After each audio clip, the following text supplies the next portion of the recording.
الحمدللہ رب العالمین والصلاة والسلام علی سید الانبیاء والمرسلین وعلی آلہ وصحبہ اجمعین۔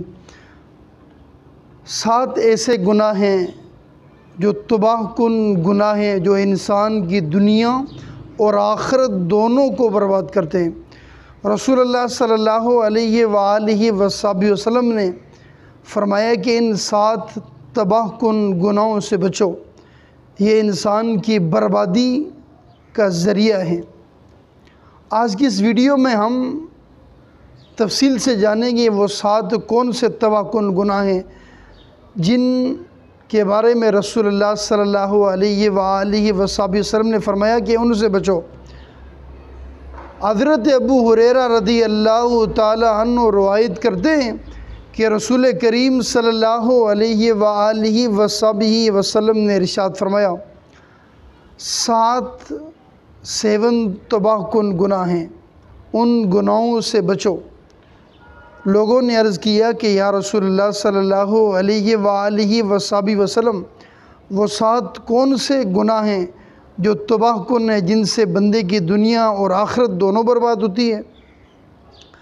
آپ صلی اللہ علیہ وآلہ وصحبہ وسلم نے فرمایا ان 7 گناہوں میں سے پہلا گناہ ہے شرک کرنا، یعنی اللہ کے ساتھ کسی کو شریک کرنا۔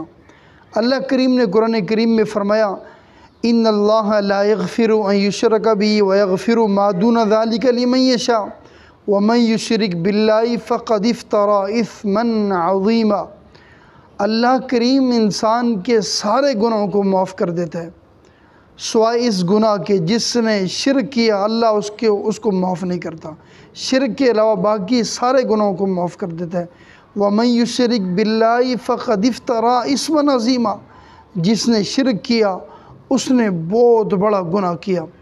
دوسرا جو گناہ ہے وہ ہے ناحق قتل، کسی بھی انسان کو ناحق قتل کرنا، بغیر کسی وجہ کے قتل کرنا۔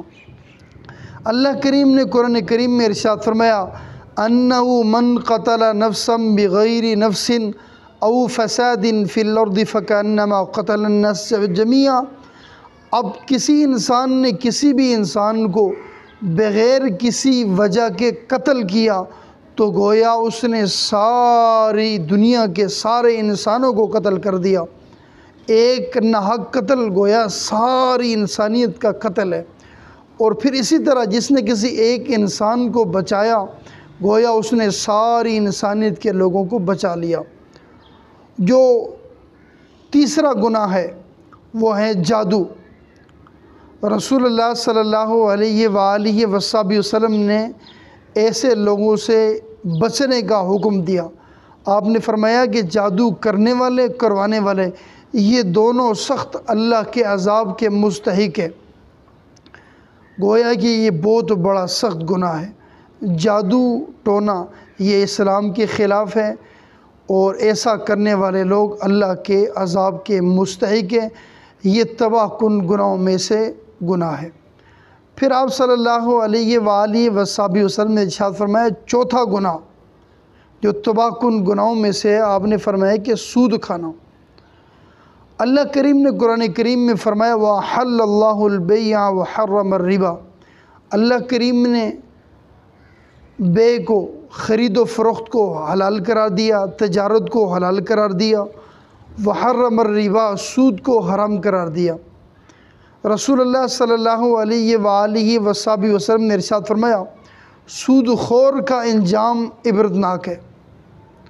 سود خور کو کبھی بھی منافع نہیں ہو سکتا، اس کی ساری زندگی تکلیف میں گزرے گی۔ سود خور کے پاس چاہے کتنا مال کیوں نہ ہو آخر اس کا انجام برا ہے، اس میں اس کو کبھی نفع نہیں ہو سکتا، اسے ہمیشہ نقصان ہی رہے گا۔ پھر 5واں گناہ آپ نے فرمایا کہ یتیم کا مال کھانا۔ اس کے بارے میں اللہ تبارک و تعالیٰ نے قرآن کریم میں جگہ جگہ ارشاد فرمایا یتیم کو اس کے حق سے محروم نہ کرو۔ رسول اللہ صلی اللہ علیہ وآلہ وصحبہ وسلم کی حدیث پاک میں بھی آتا ہے کہ یتیم کو اس کا مال، اس کا حق دے دو۔ اگر آپ یتیم کو، مسکین محتاج کو، یتیم کو اس کے حق سے محروم کریں گے تو اللہ کریم آپ کو اپنی رحمت سے محروم کر دے گا۔ اسی طرح جو چھٹا گناہ ہے وہ ہے میدان جہاد سے بھاگنا، یعنی جب میدان جہاد میں ہوں، کفار و مشرکین کا آمنا سامنا ہو، اس میں بھاگ جانا، ڈر جانا، یہ بھی ان گناہوں میں سے ہے جو تباہ کن گناہ ہیں، جو اللہ کی ناراضگی کا باعث ہے۔ اور چھٹا اور آخری گناہ رسول اللہ صلی اللہ علیہ وآلہ وسلم نے ارشاد فرمایا، پاک دامن نیک عورتوں پر بدکاری کی تہمت لگانا، یہ بھی ایسا گناہ ہے جو اللہ کی ناراضگی کا سبب بنتا ہے۔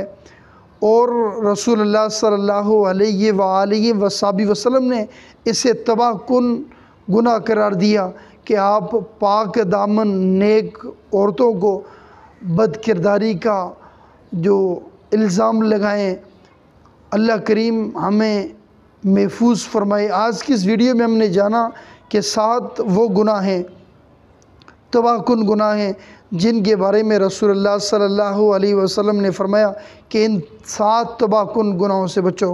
پہلا گناہ ہے اللہ کے ساتھ کسی کو شریک ٹھہرانا، دوسرا گناہ ہے جادو کرنا، تیسرا گناہ ہے ناحق قتل کرنا، چوتھا گناہ ہے سود کھانا، پانچواں گناہ ہے یتیم کا مال کھانا، چھٹا گناہ ہے میدان جہاد میں بھاگ جانا، اور 7واں گناہ ہے کسی بھی پاک دامن عورت کو بدکاری کی تہمت لگانا۔